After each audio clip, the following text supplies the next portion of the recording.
Hi, everyone. Very good evening.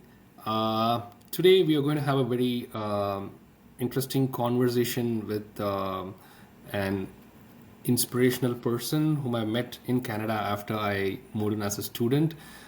We have Robin Thomas with us, who as well moved in into Canada about like 12 years back, if I'm not wrong, as a student, and built his career in the sales segment with one of the top retail mattress brands in Canada. He is, he was, and he is one of the top salespersons while working with them. He was among the top 2% pan Canada. And if I have to personally give my experience of working with Robin, because I shared the workspace with him and I'm still sharing the workspace with him. Um, I learned the retail side of sales from Robin, though I had kind of an exposure into software sales or account management. I realized that retail sales is more like an IPL, like you have limited time with the customer, and in that point, in that window, you need to make the best out of that customer interaction and close a sale. So thank you, Robin. I really appreciate that you are available for this conversation. The motive is basically that any job seeker or a student or a newcomer or a professional who is aspirational to build their career can take some learning out of this conversation. So thank you for your time today. Um, Thank you. Thank you so much for having me, Vivek. I Okay. appreciate it. Robin, there's a lot of things I think your journey can help any newcomer, right? They don't need to necessarily be from the retail, they don't necessarily need to be from sales. It's about like how you the way I'm looking at it is like someone who can, if someone is aspirational about a career goal and they want to build something of in their in a career in Canada as a newcomer, then I feel like any insights which you give, like how you built from a student to the point where you are, that's like a inspirational thing, so it can help. So how was it like? I know to a fair amount that you had completed a course like about 12 years back. You came into a technical kind of a course, like when you pursued your education in Canada, and then you slowly transformed into the sales and the retail sales segment. So if you could please share us the journey, how it all began, and then we can move from there. Yeah, I would love to. Yes. So I came to Canada in 2010. So right when Canada was coming out of the recession, and that's when, students back in India were introduced, I would say, to the idea of coming to Canada for further studies. Um, but yes, for a lot of students that came in, myself included, uh, the end goal was always permanent residence or, a way to stay in the country. And of course, we all chose Canada for a better life than what we had in India. So I finished my undergrads in India and I was 20 years old when I came to Canada. This is in 2010. Um, my program was for 2 years. So I finished my program in 2012. And then I got a work permit to stay in Canada and work in Canada and apply for my permanent residence.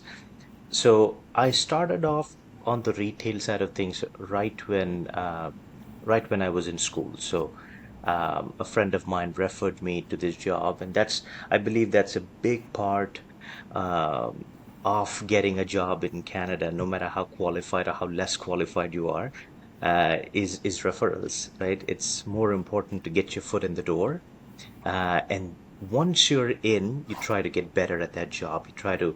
Uh, you try to not just do things for the sake of doing things or doing things like as part of a job, as part of a job just for the sake of doing it, but instead thinking about why you're doing it or how you can make that process better, right? Which is what makes you better at that job and makes you more valuable to that workplace.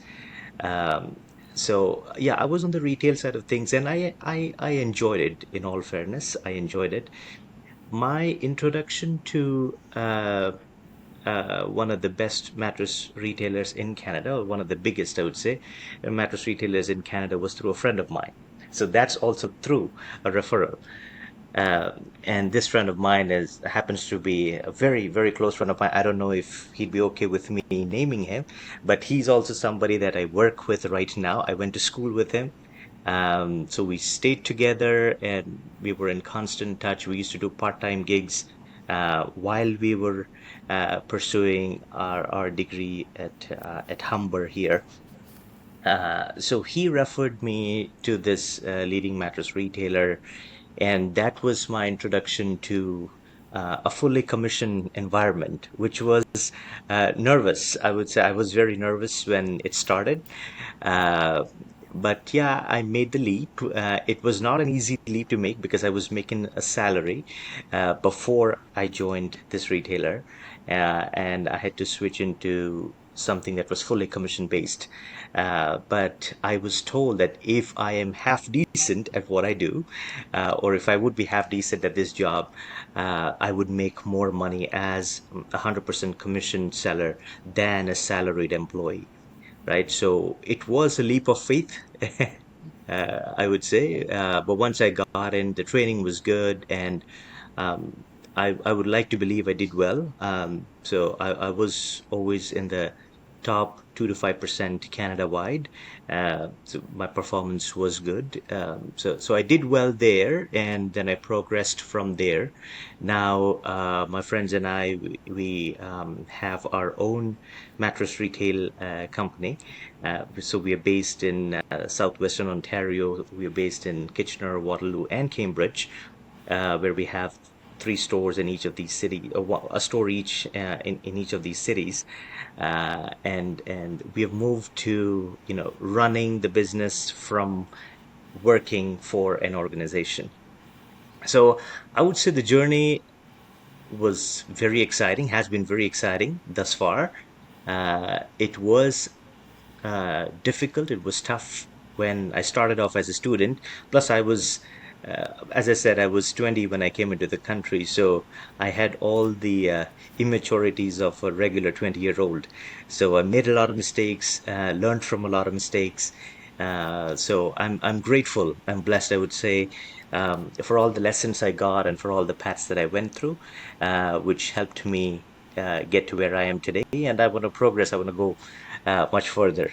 Sure, Robin. Like, we can plug in the brand, maybe like, Sleepy's, a 30-year-old, retail brand in the Kitchener-Waterloo, Cambridge region. It has a great goodwill. People recognize the brand, and it's a great, in that sense, I would say it's like a milestone for someone who comes in as a student, um, goes through this journey, building his career in the retail, and now uh, like being owning a business in this retail where you're competing with one of the top retailers in this vicinity, right? So that's like Yes, a yes. So remarkable. my previous employer is now my competitor. Yeah, yeah. So it's a remarkable journey, Yeah, to thank you. see. So for like it might sound pretty simple, like when you said like it's always uh, like making the process better is what you mentioned in between, like how you jumped into the commission mode of retail sales, and it every time it was about making the process better. So it sounds so simple, but I think it's much beyond that. Like for someone who is like aspiring for a career, right? Let it be any segment, and let's say if it's retail sales or sales in general, um, I feel like one is the how to learn the culture and how to learn a customer, like how do you interact with the customer and to make sure your sales are good, and how to make that conversationally sound natural, right? So that the customer who's someone from here in Canada feels that it's their language, or and confidently trusts your word. So, what? How did you build that over this journey? What was your mechanism to gain that skill? So, as you said, yes, the process is very important, and I'm personally somebody who believes in the process a lot, because I know for a fact that if the process, if one can fine tune the process and perfect the process, then results take care of themselves, right? So, um, a good salary or a good commission or having good money, I would say, is a result of that process, right? Right. So with regards to learning the culture, I would say it's better. So when an international student, or let's say a student from India comes into Canada, when when I came in 2010, it was significantly different from how it is today. So today there is a big network of international students. So let's say if a student is coming in from India, he or she would already have friends here, at least a couple of friends here, right? So they come and plug themselves into that environment without really exposing themselves, I would say, to the Canadian way of life. When I came in as a student, plugging ourselves into the Canadian way of life was the only option we had, because we did not have these many students, Indian students, or these many international students, I would say. So I would say it's very important, especially if you're coming to a Western country, to understand or to learn more about the country, at least make an effort to learn more about the country, to learn how things work here, to learn what you can and can't do here, right? So I would say interacting with people here is what taught me the most about the Canadian way of life, about how things are done here. Now, with regards to sales, I would say, see, a lot of people have this misconception that you have to talk a lot if you have to be good at selling. For me as an individual, for some people that might be true. For me as an individual, I don't think it holds true, because I consider myself an introvert. So I try to listen more than I speak. So I found for myself, while I'm on the sales floor, I find that customers want to be heard. And a lot of customers don't like salespeople that talk a lot, because a lot of salespeople love the sound of their own voice, right? So they keep talking, they go through their sales spiel, and don't really add value. So I believe, uh, and for anything you do, let's say even if you're in working like in a salaried position, or you're a commissioned agent or anything, uh, for whatever you do, you have to add a lot of positive value to in what you're doing, and you have to create positive impact in the organization, right? So you have to be like, if you understand those things, then it's very easy, right? So for, let's say, while you're dealing with a customer on the sales floor, you want the customer to feel heard, right? Because a lot of uh, customers, a lot of people in general, I would say, don't trust commission sales agents.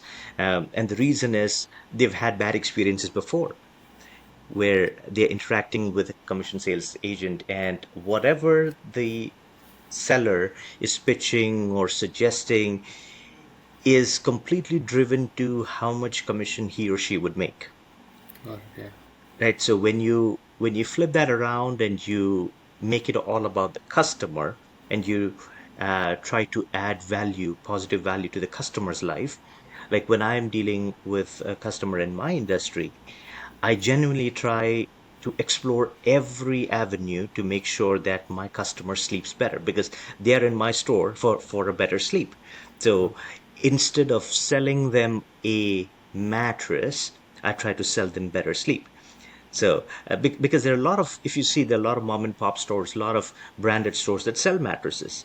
Right. If the customer's coming to me, I want the customer to feel special. I want the customer to feel when he or she walks out the door that, hey, something was different about this interaction. And I want them to be excited, to be, to have expectation of better sleep when they walk out the door, right? Correct. So that's Yeah. how I try to do what I do. Yeah, I've seen that, Robin. I But can. yeah, that's that's something I've been learning out of the way you interact. See, I try to correlate to how softwares or SaaS products I used to sell back in my home country, like in India, when we're interacting with customers in software sales. Usually, the window is large, right? So you're not bound to sell it on the first day you meet a decision maker or influencer. Then it is more of like how we are able to make them convince that this will be a better solution for their current problem or a challenge. And when you mentioned about the way you say that, how they can get a better sleep is what is the actual problem. And I've learned it, to an extent, from the way you have been you deal with customers, right? Something which I found interesting when you mentioned about um, plugging into the environment, like somewhere in the beginning of this conversation, in this point where you yes, said, like, when you came in, and nowadays the students here have this opportunity that it's not it's an opportunity, it's a opportunity, and also a comfort zone. That's what I see it, like, there's already so many of the students that are friends. The atmosphere looks very comfortable, and you will just go and attach yourself to where you find your folks, right? And you that's right. you Yeah, and then you're not exploring outside that. So I could relate to that point when you mentioned that, in 2010, I can imagine maybe there were pretty less number of students, and you would have been in a situation that the only way to go out and communicate would be to communicate with the people out here. And that made you imbibe that, culture and the language much better. And now it's contrasting, right? Like, I think like 99% of the newcomers would rather feel comfortable to talk and to get advice or interact with the from the people from the same community, rather than go that's out of right. that Yeah. comfort and interact. So I think indirectly I'm taking a tip out of this for all the newcomers, that go out and make conversations, go out and speak to the locals, and then maybe then the culture, you might be able to understand the culture and imbibe the language, right? um, Definitely, yeah, yeah. You should Canadians are very friendly bunch of people, right? So even while you're walking down the street, try to smile, try to make small talk, small conversations, right? It always helps, right?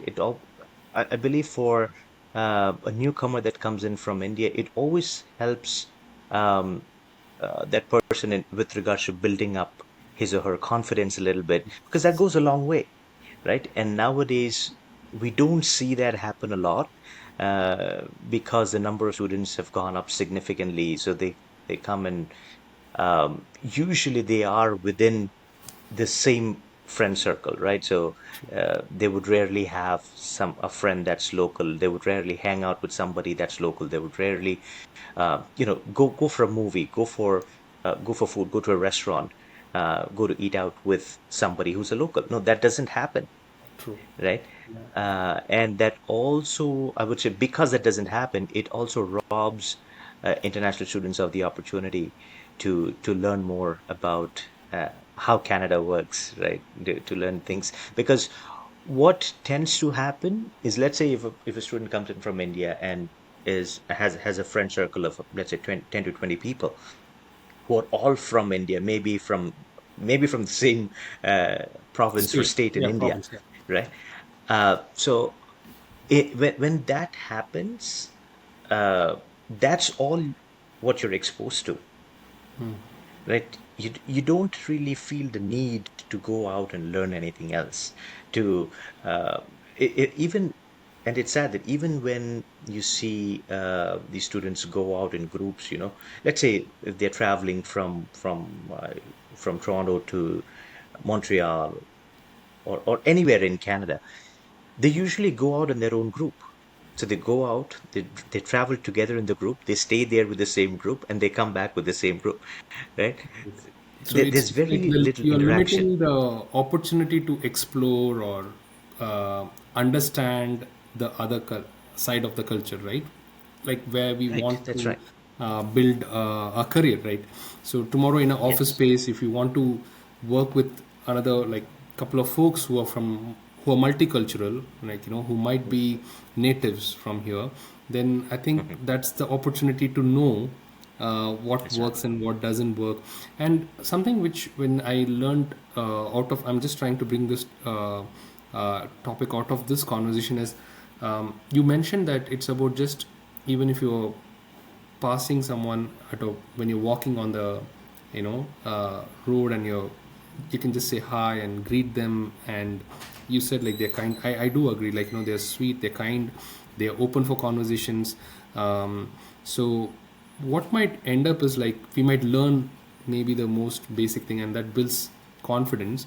And also I realize like sometimes when we come from a home country, India or any other country out there, from Asia or Africa or any other country, one of the factors is like sometimes there's a inhibition that maybe the accent would be not taken well, or so. And I feel that would rather not be a blocker if the conversation can happen in a simple That's way, right. right? Yeah. Yes. So a lot of people are diffident, right? Where they lack confidence, right? There. And as you said, the thing that would pop up in their mind is, okay, my accent is not really up to them. Well, your accent doesn't matter. Even if you are able to speak in broken English, speak in broken English, right? Because if the end goal is to build up your self-confidence, you always have to go back and think, okay, if I talk to this person in broken English with a not so great accent, you got to ask yourself, what's the worst thing that can happen, True. Yeah, that's a good point. Yeah, yeah. right? And if it's not death, if the worst thing is not death, then then do it. True, true. That's the best way to go about it. Like there's nothing to lose. I feel like Yeah. even I've been to that situations, because you said that you feel yourself to be an introvert. The same goes with me. I sometimes struggle to make a conversation. Like I think twice. Like should I speak? Like the introvert mind. But I think Yes. that once you break through that barrier, then I feel like there's so much of comfort level which they open up, that it's good to learn things. And Yes. uh, it makes you more confident about making interactions where there is no form of lack of confidence showing up, right? So that in turn I think it will help in like professional like sales, like it can be a retail or non-retail technical sales or non-technical sales, uh, like the confidence level moves up. Yes. Uh, Another Yeah, it thing is, helps the individual first, right? On a personal level. Like building up confidence is something that helps the individual on a personal level. And then that graduates into the workplace, right? Or into other aspects of that person's life. Right. Yeah. So it's like an upward spiral. It helps that individual to go up in, I would say, every aspect of his or her life. true. It's a big component. That's for me. Yeah, yeah. So this kind of gives a so I didn't want to make the conversation such that it's more like technical sales, because I obviously wanted to know the hidden skill sets. Like you covered that up in a very unconventional way, like about uh, the accent, the confidence of speaking to people, getting out of the comfort zone. These are aspects which usually sales coaches don't speak about. So that's something like a very highly valuable thing for any newcomer who wants to build a career in sales, and or in marketing, right, where it is more of interactions. So interactions about communication, interactions about learning cultures. I think you have kind of covered all that thing in a very quick way.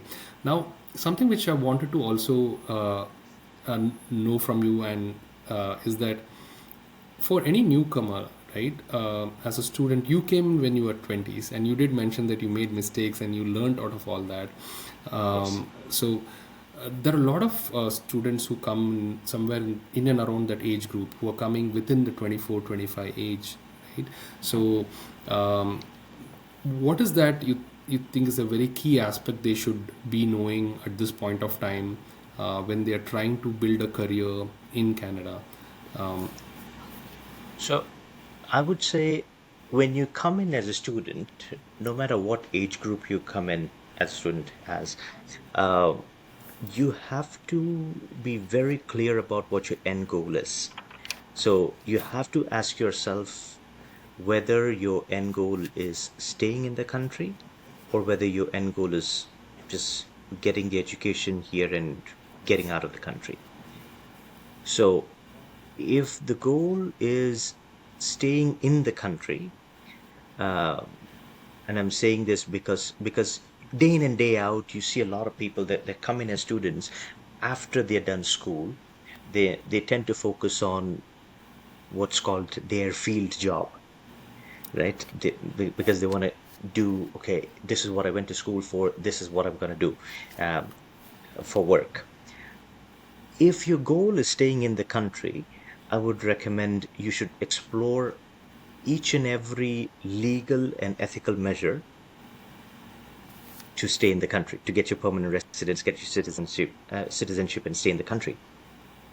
Because you can look for your field job, but one, if your field job is a very saturated field, or if your field job does not put you in the right knock code for your immigration, even if you get your field job, it doesn't lead anywhere else. It doesn't lead you to anything successful, I would say, because there is no guarantee that you're going to be in the country, True. right? So what are you going to do with your field job? Because you can't work anyway, Yes. right? So I would say people should focus on that. And the next thing that I would say for students that come in the early 20s or the late teenage years, I would say is when you come in, at least till you're permanent in the country, lead a very boring life. Lead a very boring life. And that is completely contradictory to what a lot of students do, Yes. right? Because most of them have flashy cars, the brand new iPhone, and it's a very if you talk to or if you listen to a lot of finance influencers, I would say, or you know finance wizards, they would always say that it's very stupid when an individual looks at a car and or thinks of a car in terms of monthly payments instead of the total value of the car. So you see a lot of students when they look at a car, let's say if it's a 30, let's say it's a 30, 40, $50,000 car, the thing that comes to their mind is, oh, if I do two jobs, I can afford the monthly payment on this, Right. right? So many students go and get into debt this way, right? Which is a financial disaster, I would say, because you're taking a loan and you'd be paying so much more in interest for a depreciating asset, right? That'll take you from point A to point B.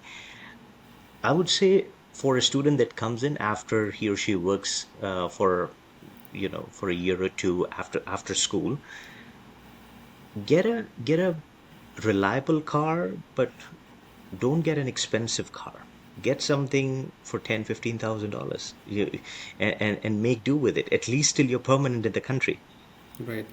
right? But it's Don't a very don't burden difficult thing for yourselves. somebody to digest, right? Like, because it's like at that age, you want to kind of Yes, but everyone loves to be flashy at showcase that age, something right? that, yeah, yeah. I wanted to be flashy as well. I just couldn't afford it.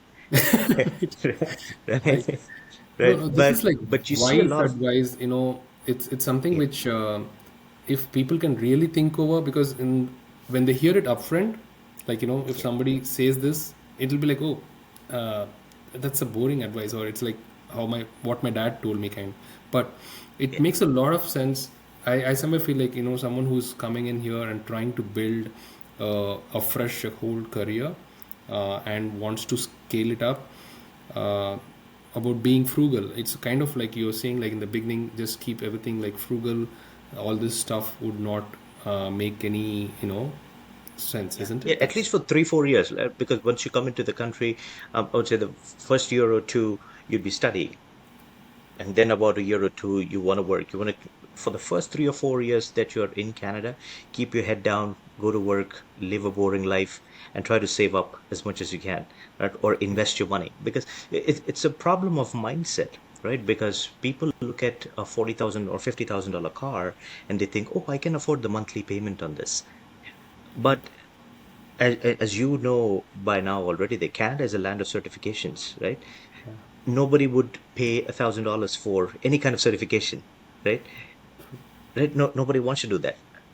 And day in, day out, we see, especially in Kitchener, Waterloo, and Cambridge areas, we see a lot of students that come in looking for mattresses who would be driving nice cars, but they want a $100 mattress. $150 mattress, right? They have the latest iPhone. So iPhone is on contract. They pay so much more as part of their phone contract.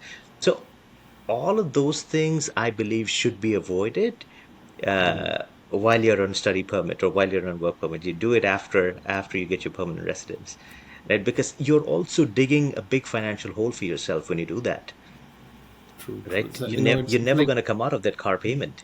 yeah, like the one way I'm kind of in find, rephrasing the point which you mentioned is like, if they can invest like the same thing into their own career building, like, could be Yes, yes, certifications, upskilling, language upskilling, there is so for much to sure. cover, Yeah. while these financial mistakes can become a long term, because obviously they are in the early 20s or somewhere around 25, 26, and it might not burn their hands now, but eventually when they 4 years down the line, when they reach the 30s and stuff, this can be like a hard hitting thing on their credits, or they might regret that, oh, probably I shouldn't have done this at that point, so this is like a very valuable wise advice,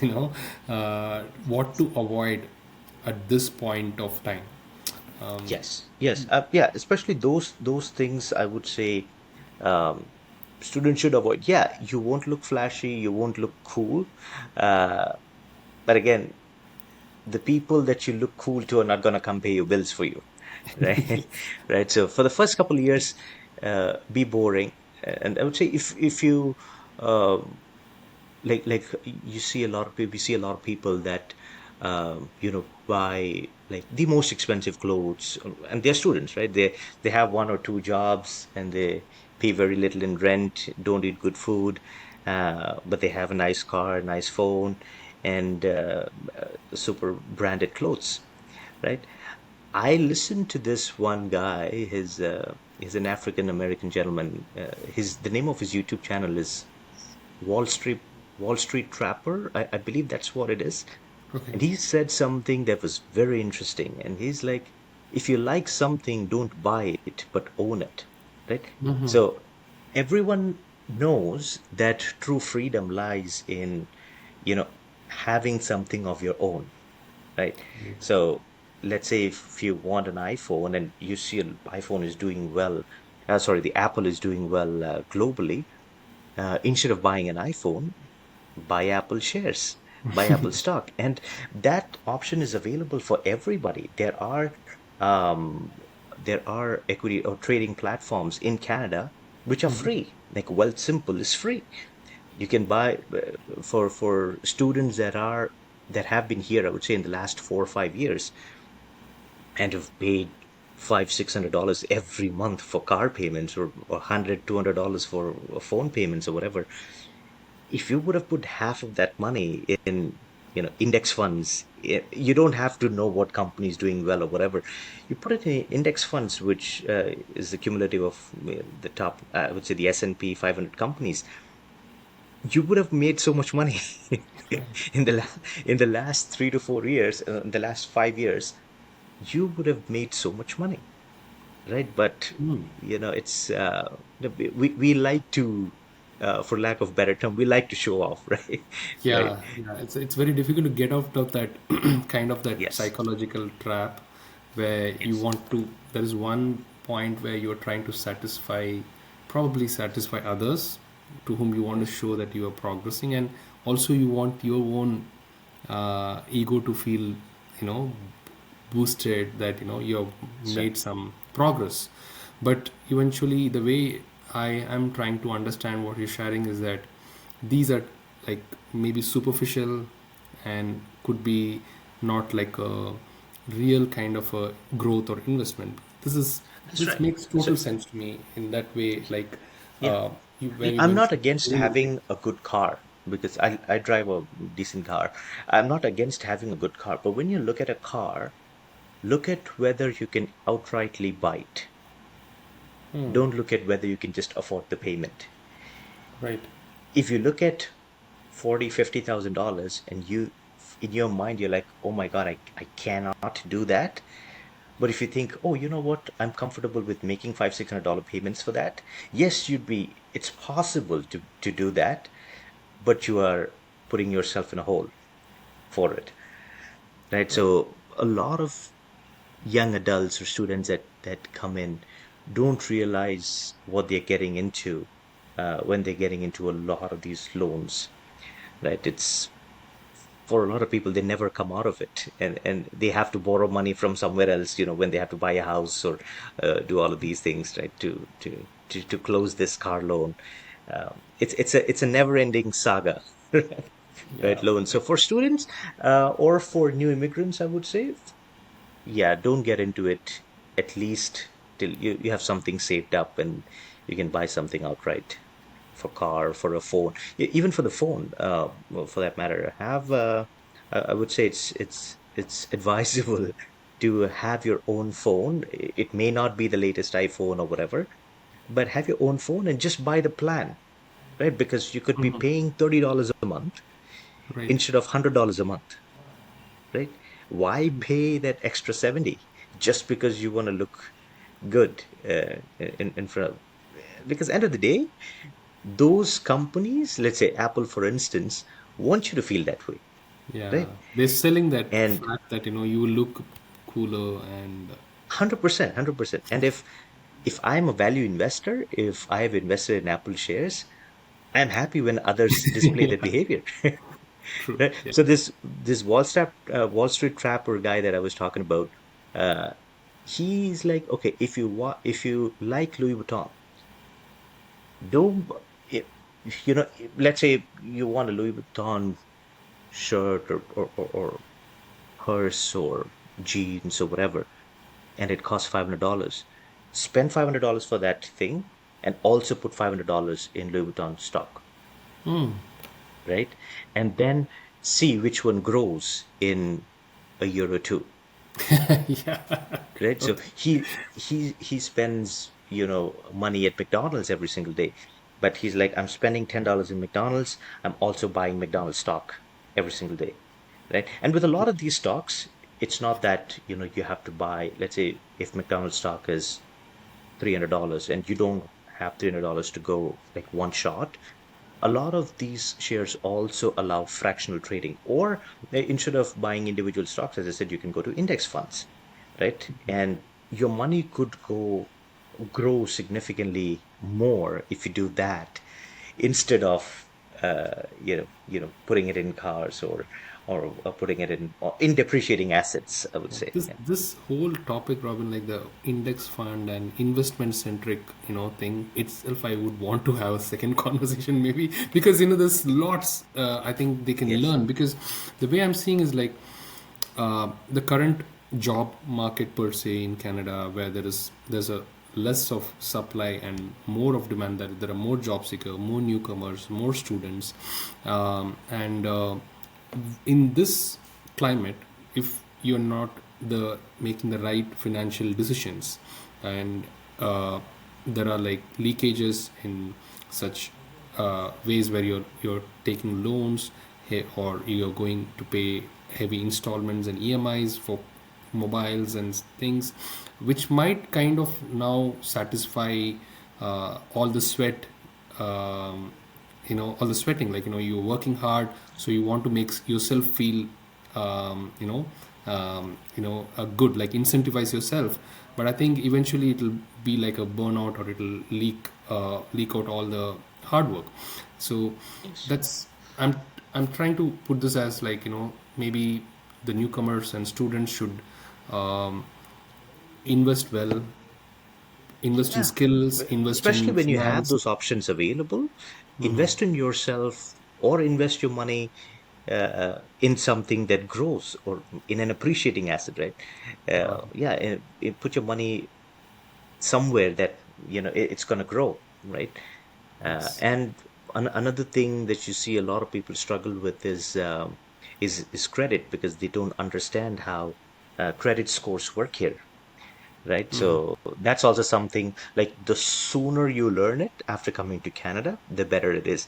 Because Right. for a lot of new immigrants that come in, especially from India or from some other countries as well, they come in and they automatically assume that credit scores in Canada work the same way it works in India, right?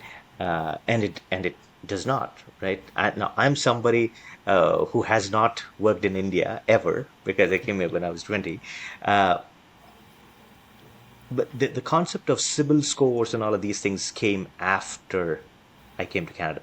But Right. that basically is credit score, right? In Yes. in Yes. India, yeah, Yeah. okay. Pretty similar. It's So almost similar. it's similar. So I've spoken to some new immigrants, and they understand credit score, but they don't understand it completely, and they don't understand it with respect to Canada. So let's say in India, if you have a credit limit of 10 lakh rupees, right? For a lot of people that use credit there, they believe, okay, the more I use it, the more the bank is going to like me, or the credit agency is going to like me. So a lot of people use, so if the limit is 10 lakh, they use 10 lakh, and then they try to pay off little by little, or pay it off lump sum, or however. In Canada, uh, along with credit usage, there's also a big aspect that contributes to how credit scores are calculated, which is credit utilization ratio. So in Canada, I would say the credit utilization ratio should be less than, or what's considered good is less than 30%. So Okay. let's say if your credit limit is $10,000, don't use more than $3,000, right? Because they want to see more revolving credit.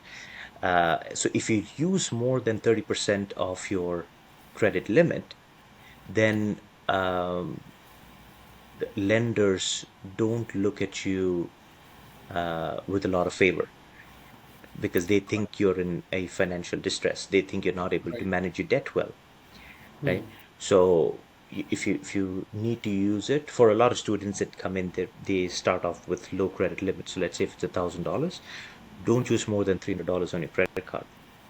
Or Right. you use it, you use something for 200, 250, 300, whatever, pay it off before you do the next transaction. You don't want to go over the 30% number, right? It goes Okay. a long way. It helps build your credit up. So that's another mistake I would say that I made when I was a student, is I did not rack up bad credit or anything, but because I was young, I didn't understand how credit scores worked, or I didn't understand banks in general.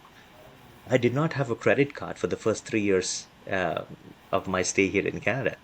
I did not Right. have, I just had a debit card, debit and cash, right? But that wasn't building my credit. So a credit card is really important.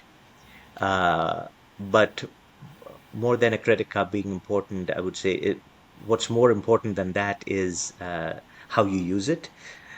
So you have to have a firm handle of over how you use it, and you also have to be uh, also need to always remember about credit utilization ratios, right? Make payments on time. But more than that, there are free tools available on the internet. Each bank I believe, has credit tracking app or credit. Yes. There are two credit agencies, major credit agencies in Canada, and every bank or everybody pulls from them, credit scores from them. So there are a lot of articles about how credit scores are calculated and what you as an individual can do to build your credit up, right? Because that's very important. So let's say if you we spoke about buying cars on loan, right? So let's say if you want to buy a car and if your credit is bad, guess what? You either won't be approved for financing, Right. or you'd be considered a high risk borrower and you're going to pay a lot more in interest than a regular or an average Joe, right? So that's credit scores are something that I would say the sooner you learn, the sooner you understand that, the better it is for you while you are here in Canada. Interesting. So this, I think, Robin, like it's very uh, critical, insights you given about the financial part of sites. I would definitely would request you to join once again, where I rather want the conversation to just be on the financial side, where it's about the Sure. investment side. You mentioned about the shares and trading, and also about the credit maintenance. How you maintain a credit score. These are like Yes. highly valuable insights, which many of us miss it, because it's like a learning part. You don't learn everything all together, but then you're making heavy mistakes. I myself have made certain mistakes when it comes to car financing, or let it say about even the credit part. I learned it from you about the 30% part, right? Mhm. When we have had conversations in the workplace. So I think it's something which should be shared and help others too. I really like the way we went through the conversation from the beginning, where you mentioned about how to make yourself accessible to learning the culture and Yes. making conversations, and how to interact, and interaction is the only way where we can imbibe it. And when it comes to sales, it you did mention about having a very clear goal, and make it more like uh, trustable, and the conversations are real, where you're trying to solve the challenge or the problem which they are facing, rather than trying to make it look like a pushy kind of a sale. And I can vouch for it, the way I've seen you sell, right? So these are like things which can help any, because sales happens on, I think sales just doesn't happen on a floor, but every conversation I feel is like a selling, where Everybody is a seller, right? Everybody is a seller. And I would say the best closers that we have are our kids. So if your kid wants something, the kid wants something, oh, right? And 100% I can he or tell you she that. can close pretty well, right? Uh, so yeah, we use sales every day of our life, right? Uh, and if that's something that you enjoy, find a way to monetize it. I would say, right? Because what I've seen is you did mention about tough job market where there's more demand than supply. That is true. That's 100% true. Especially with Canada. Canada is coming out of a not, I would say, not so great economical period. Uh, but if you see, if you are really good at what you do, there's always opportunities for you. Right. There's always opportunities for you, right? So, like for a lot of, I've seen a lot of people complain that they make a certain sum of money at their work, and they're like, okay, I only make this much, right?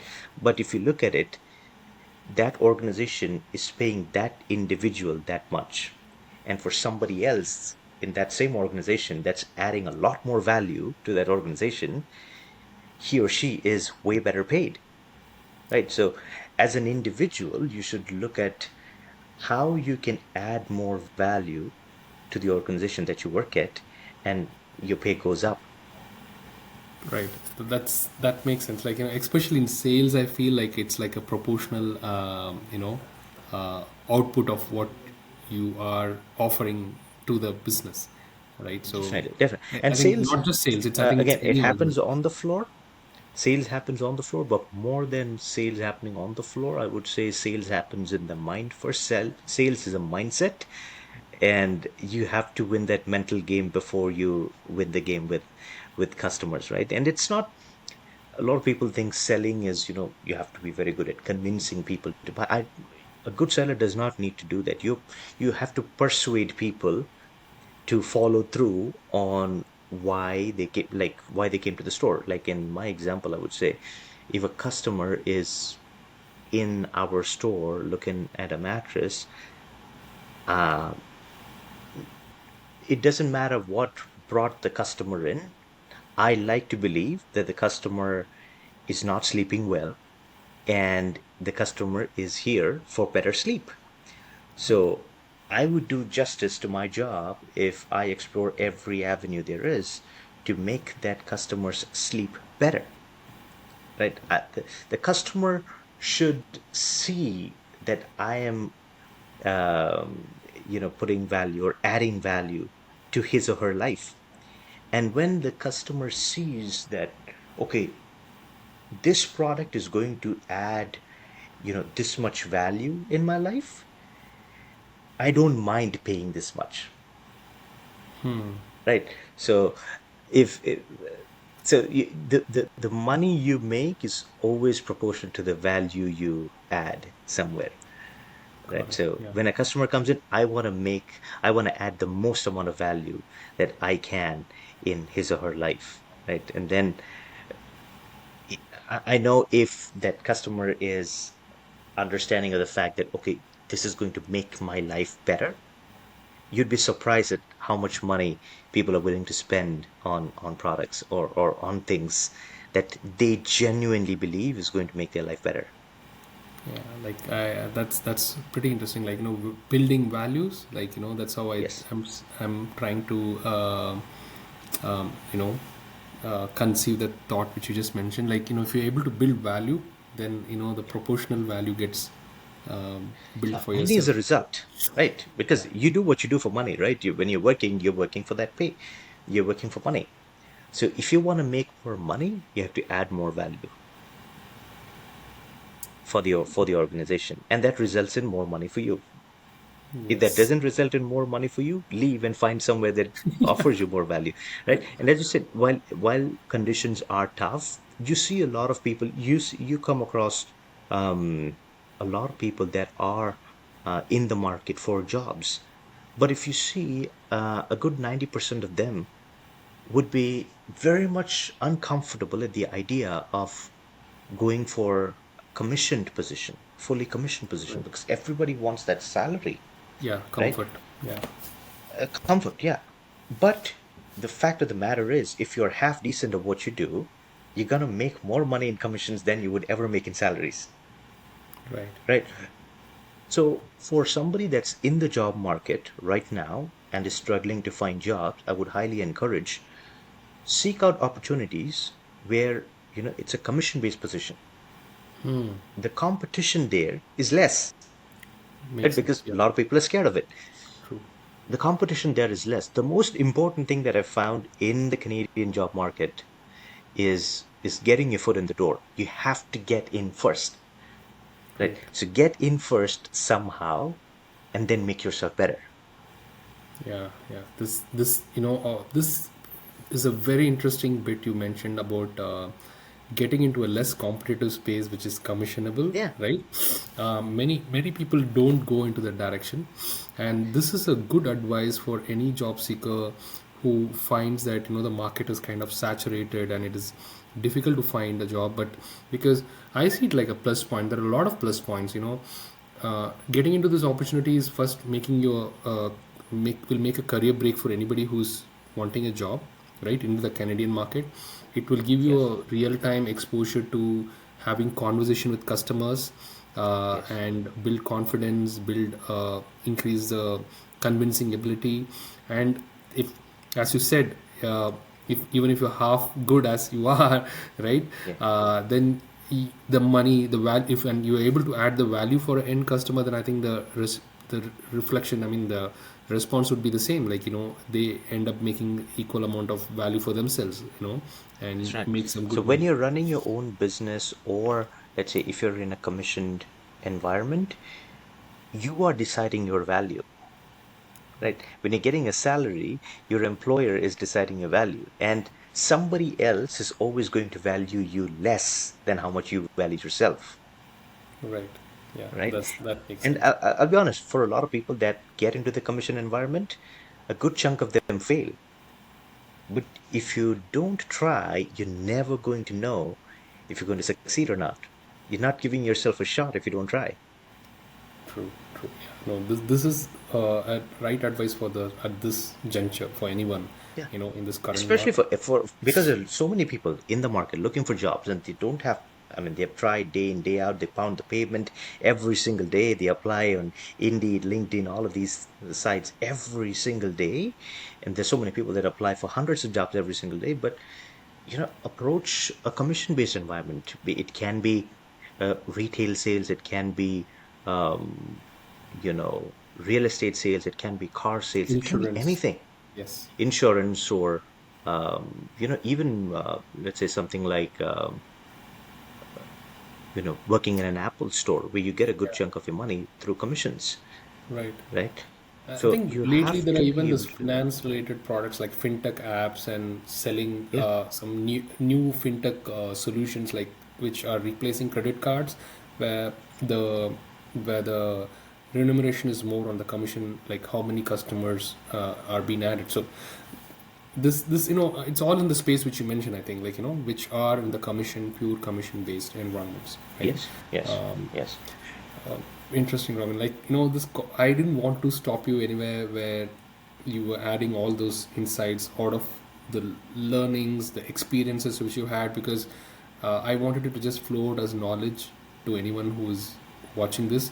Um, I thought it's going to be like a 20-25 minutes conversation, but it was a very interesting Okay. conversation. So Hey, it went beyond. So I might probably split this into two and add it, but that doesn't. sure. I feel like it doesn't stop here. I would rather, if I would be able to interact with you again, I would try to ponder more onto the trading and part, credit Hmm. card and the credit building part, because those are also very valuable, inputs. Because this conversation, I was trying to see that it is more very lot of inputs from you is focused towards the career side.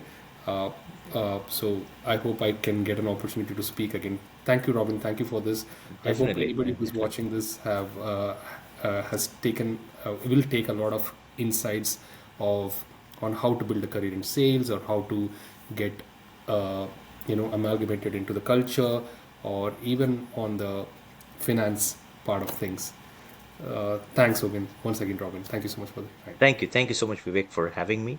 It was an absolute pleasure. And yes, we can do it again, no problem.